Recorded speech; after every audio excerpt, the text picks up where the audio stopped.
The movie's been out for a week already, and I've seen a lot of great theories, so I'm not going to attempt to try to come up with my own. I also saw a lot of great interpretations, and although I have some, I think that a lot of the other creators on this app have done a great job.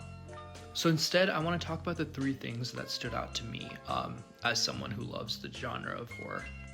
The number one thing that stood out for me was Indy Navarreta's acting. Considering this is probably one of her biggest roles so far, aside from Superman and Lois, I think she absolutely killed this movie and was one of the main attraction points. She plays the confusion and the psychotic nature of Nikki so well, and I think that all the scary scenes were only scary because of the way she acted.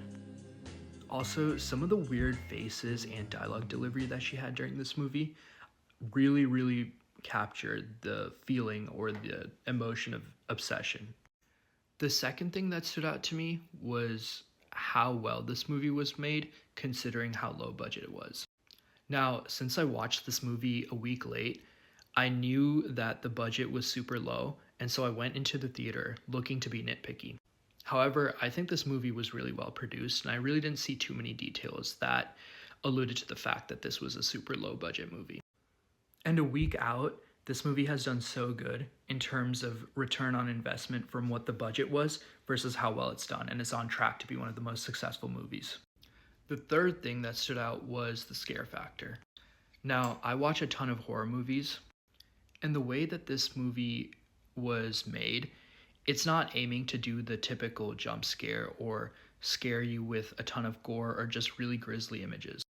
Instead, I think they went for a really eerie tone that makes you feel really uncomfortable while you're watching the movie. I think this also relates to my first point with how good of a job Indy did in the acting. But I think that as the movie progresses, you kind of feel bad for her, but you also feel extremely uncomfortable by the actions that are happening. And I think that really adds to the horror aspect because it's not like you're jump scared or like immediately scared by one scene. It's more of this like uncomfortable feeling that kind of lasts throughout the film. As kind of a bonus takeaway, I will say that the other actors involved in this film also did a good job. So Bear, Ian, Sarah, all of their characters absolutely killed it.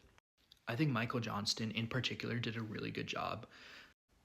You could see that he was obviously scared throughout, but he also throughout the film, as a viewer, almost brings you towards the conclusion that he's the true villain behind everything. And that's definitely credited to how he acts. Overall, definitely one of my favorite movies of the year, and I was definitely pleasantly surprised. So if you haven't seen it yet, I definitely recommend that you go check it out.